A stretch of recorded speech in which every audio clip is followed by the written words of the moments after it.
Okay. Right off the bat, today, what we're doing today is we're going to be playing Battlefield 6, and there has been some hype for this game. I think rightfully so. Even to the point where it's like, guys, never forget 2042 launch, no pre-orders, no effing pre-orders. And I'm kind of right there with them. I think, like, especially in the digital age, pre-ordering just doesn't really serve a purpose unless it's specifically doing some type of variable for some type of person, whether that be just, in my case, being poor, pre-ordering something so you don't have to financially worry about it anymore, or for maybe other specific reasons, just trying to show your support for something that you love, or you just know you want the game so you're going to get it. Regardless of the point, the games looks good, but I want to see gameplay. I want to see something that's unfiltered, that isn't hidden behind all this, and hopefully we're going to get that today by playing the beta. I hope the beta, I haven't even tested to see if the beta opens. So if the beta doesn't open on me today, we're just going to do something else. It is interesting that in this game, what I thought was super cool was that they announced the creative mode. This looks horrible. It says auto. Let me just try to force it to go 1080. They try to do the creative mode, and just seeing that right there, who else sees this bridge or this highway that's tilted up like that, and then thinks about Halo Forge World? Oh my God, did any of you guys ever do that? The Halo Forge World, where you were in a room, there was a teleporter at the bottom of the room, your friends had to play at the bottom of the hill, and then you just sent whatever you could down at them. You sent scorpions, warthogs, falcons, and then the cars would fall into the portal, spawn up top, and it'd just be this endless debris. That was fun. If we could have stuff like that in Battlefield, this is huge. This looks like, and I think this is a big selling point on the game. One, because they said that XP, like, you can also earn XP here. That's freaking awesome. That is giving power to the consumer. That is giving power to the players, which is really important, because instead of them telling us to work on their game, because think about it this way: when you play shooters nowadays, like when you have a free to play model shooters, how many battle passes are you having to go through? Think about how many battle passes you have to do. Think about how many skins you have to unlock, how many things they try to get you with FOMO. Think about all those things, and how, like, you get on weekly, you get on daily just to play a game, and it starts to feel like a chore. And then you have to do it for Fortnite, for Marvel Rivals, for Overwatch, for Call of Duty. If Battlefield's just like, hey, go in here, do what you want, we don't care, and we'll give you XP for it, just go have fun. There's no FOMO. We don't know if there's FOMO yet. There might be a battle pass. I'm not gonna rule that out yet. But the fact that this gives me incentives to go do things that I normally wouldn't do in a game, and also it helps. It's a good business strategy, if you ask me. I don't know if this creates more fragmenting for them, but it's a good business strategy, because then you just have the players make all the game modes. You have the players do the work for you, and you don't have to worry about it. So I think that's a really good start. Though there has been some concern. Now, it's funny enough that this video is coming out. It's kind of relevant. I've been working on a video. And I think I'll have it done, if not tomorrow, by the next day, talking about, like, what makes shooters so great.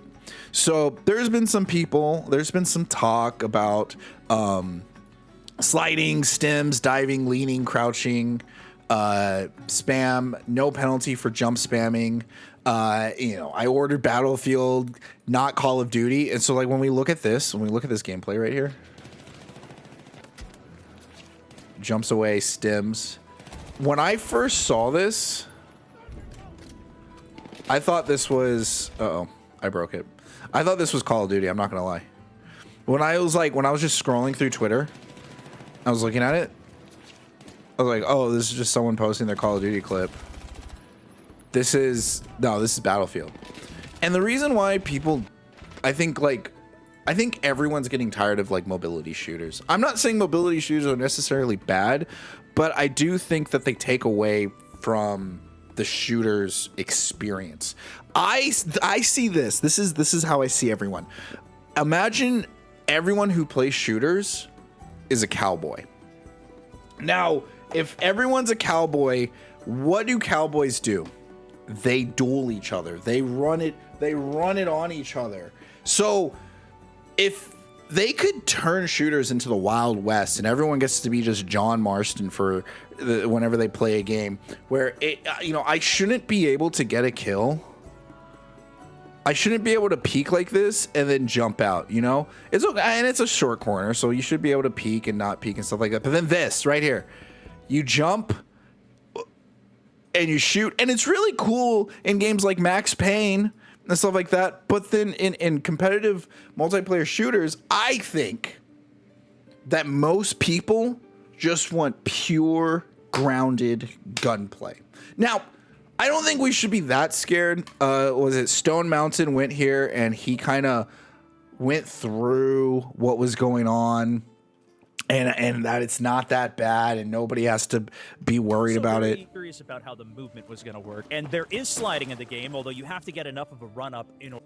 But otherwise, you'll be crouch sprinting, which is valuable. Recon's motion sensor is negated when you're crouched or prone. You can also dive down, but you can see it's a very quick animation for that. You can even dive backwards. Drop shotting, not really a thing. I was trying to hold the shoot down while I was doing it. No bullets were coming out. Although you can jump shot. You can see there's a ton of missed shots while you're doing it. Although avoiding headshots. Especially if they're close range enough. What's great, though, is if you're sliding, you can shoot, and it's not crazy long slides. It's still enough to go around a corner, or not around a corner, but to like peek a corner differently. Something that does feel very good, I've been enjoying, is you can jump into a slide in any direction, and even jump into a slide while shooting. So there's a little bit of movement, but definitely nothing as crazy as like omnidirectional movement. You can't even sprint sideways, for example. So I'm okay with the jump slide. I'm okay with the slides. I'm okay with the crouching. I'm just not okay that you can shoot while doing all of that. I don't think because of how slow the movement was during all of that, it didn't really necessarily look like something that as crazy as Call of Duty or as crazy as Splitgate was when it opened up. But it's definitely in there.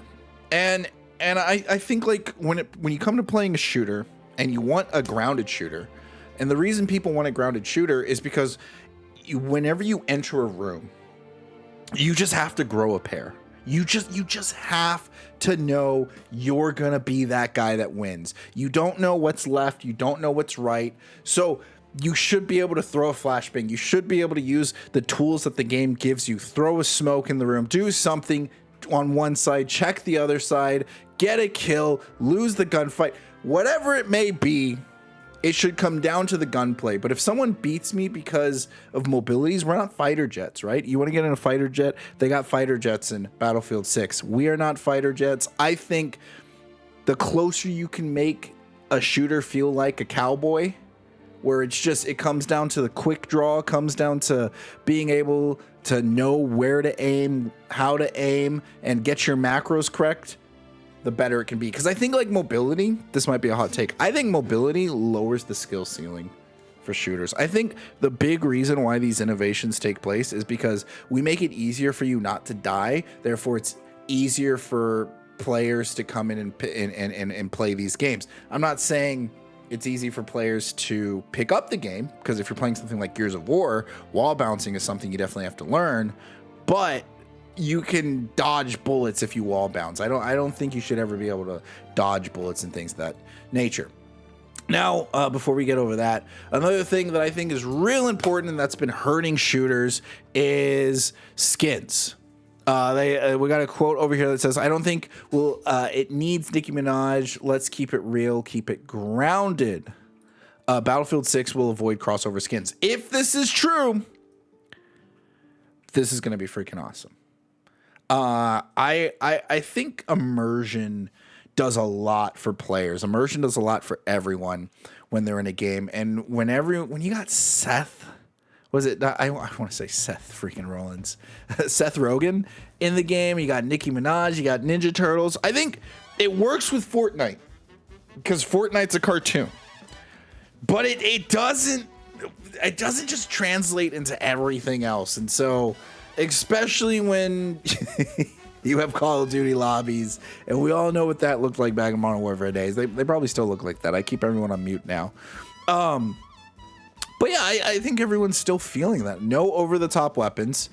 Definitely Call of Duty does that. You can customize your weapon to the point where it just turns into a laser. It's something futuristic. No stupid skins. Agree. We want to keep the immersion. No manic movement. Yeah. Look. I'm a Neon main in Valorant. I'm a Neon main. And if you've ever watched Valorant gameplay or if you've ever seen Counter-Strike crazy movement, you know the zippity zoopity round whenever you jump left, jump right, and you jump cancel, bunny hop, and it's just silly. It's just silly. Just grounded gunplay. That's all we freaking need. The reason for grounded gunplay and stuff like that is, I know this is a bad example. This isn't grounded gunplay, but I saw this and I couldn't help but be like, I can't wait to be a pilot. It's great when it works for vehicles because vehicles are supposed to be mobile. Look at this. Look at this. Look at this guy. Now this isn't Battlefield 6. This is an old clip. But I miss when you could do stuff like this in video games. Boom, got him. Boom, got him. Got all of them. Look at that. You're a jet? Nope. Not anymore. You're dead. Bro. That's insane. It's cool when an airplane does it. It's cool when a helicopter does it. It's not cool when a person can do that. It's not cool. It breaks everything. DICE has confirmed that AI bots will be in Battlefield 6 to populate matches of servers that aren't full. Better than throwing people from other countries and continents where they have 300 ping. Not by much, though. Not by much. I don't know. Like, anytime I see that AI is going to be inside of a game, I can't help but think to myself, dang it, that sucks. Because the AI always suck, and then the matches just become easy. To prove my point, how many times have you played a game and you've lost and someone in chat went GGEZ or, oh, were we playing against AI? Or are you guys AI? What's going on? Like, they insult you by calling you AI. If AI is used as an insult for people who win, then it's like, I don't want AI on my team. You know what they should do? I thought about this. I was thinking about this earlier today, man. I was on the toilet and I had an epiphany. It just came to me as I was dropping the deuce. Look, remember Forza's drivatars? I don't know if they're still doing them, but Forza had these drivatars where you would drive, and essentially the game supposedly would see how you drive and would mimic your driving style and would create an AI of you. So when you're offline, or if your friends are driving, they would see you and they would be racing against you. So if you're someone who averaged a certain time on a track or something like that, the AI would try to mimic that and go in and you would go against your friends. And it felt so cool when you were playing Forza and you had your buddy who was beating you and you knew your buddy played racing games. You knew your buddy not only played racing games, but he was good at racing games. And every time you did a race, he was always the one you had to beat. That feels good. Imagine that, but in shooters. Imagine that you had a freaking soldier-tar. That sounds bad. I'm working on the name. But you had a soldier avatar and he's not blue, but he's he mimics you. So if you're someone, he tries to mimic the percentage that you get, because you know all the data they give us. They say, oh, you get like 50% body shots, 10% leg shots, and then 40% head shots, because you're cracked at getting headshots. Like, let the AI mimic that type of thing. If it's like, oh, you spend most of your time trying to get into a plane, lets you be in a plane. You like to use these weapons. It uses your favorite weapons that you use most of the time. Uses the class that you play. And then when you're playing, and then you see your buddy out on the field, and he kills you, and you're just like, and it just says it just says Mr. Cheesecake AI, and you're like, oh, dude, oh. Bro, dude, you killed me in the game. And you know your buddy's good at the game. Or maybe your buddy sucks at the game. And then, you know, you got the matchmaking. I just think there's potential here. I think it's a great idea. They should do it. And think about this too. Think like let's go even a step further, right? Let's go into the dark recesses of our thoughts, the decrepit mindset. Let's think like a businessman for 2 seconds, all right? Imagine, instead of a battle pass, it was an AI pass, and your AI was constantly like playing for you when you were offline, and it was gaining XP. So you'd come home, and based on your subscribed for 2 months in a row. Wow, thank you, Organic Produce, for the subscription, man. 2 months, bro. That's what's up, bro. Thanks for that. We still got to get together and play some Wildgate. Imagine. Where was I? Imagine you are offline. You come home from work. You log on the Battlefield 6, and your AI's been getting a bunch of stuff. I'm about to say something evil, guys. Just bear with me. I'm about to say something just absolutely evil. Your AI's been gaining experience. You then pay money to unlock the experience your AI gains for that season. So then, but then, so the upside to that is that's how the business makes their money back from AI. The downside is that games would just be full of lobbies of AI. It would turn into what World of Warcraft did, where people literally are just paying people to run dungeons and stuff for them, but now it's just AI. So I've put it out into the world, and if that evil ends up being created, I apologize. But there's a lot of good to it. I think it'd be super cool to play alongside your AI buddies or to play against your AI friends in a game. Anyways, I'm excited for Battlefield 6. We're gonna try it out today. This is kind of like my thoughts beforehand. I'll put out a 101 on Battlefield 6 here pretty soon, giving you my first impressions of the game. But always check out the stream. I try to go live every day at 9 p.m. at night. Until next time, guys. Until next time, YouTube. Play nice.